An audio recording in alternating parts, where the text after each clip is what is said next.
Last week, you met Quinn Brissett, a 4-year-old enjoying life without hands. But what are some of the career options for persons without hands? Ken Morgan has more in this week's edition of A Ray of Hope.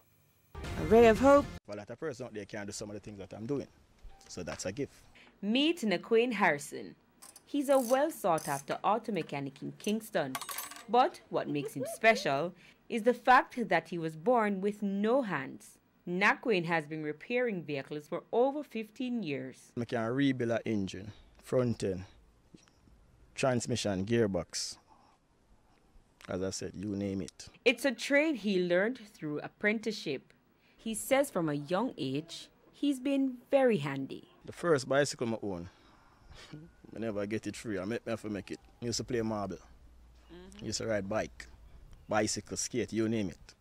Everything a younger kid have fun with, I was there. He travels across the island as far as Montego Bay to carry out his trade.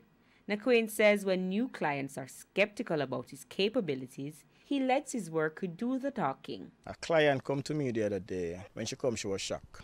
When she finished and she get her vehicle, she called me. She gave me a lot of thumbs up. She said she never believed in what she heard. But this enthusiasm wasn't developed overnight.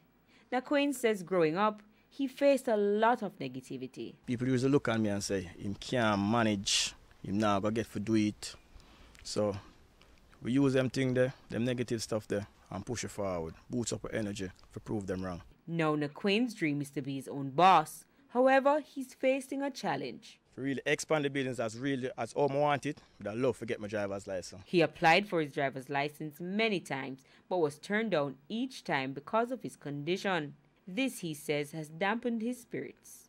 I can drive well, and still don't have a driver's license. Nonetheless, Naquanne is still proud of his achievements. He believes his story will bring a ray of hope to others. The work with me, though, a lot of people can't do it. I will not try to do it because of the difficulties where them are going to face. A lot of people motivate me and say, you with your skill. If you're youth like you, don't have it, you're doing good. So in myself, I feel very good at what I'm doing. They call me disabled, but I'm not. So if you see me as the person doing what I'm doing to make a living, you can do it. With A Ray of Hope, I'm Ken Morgan. A Ray of Hope.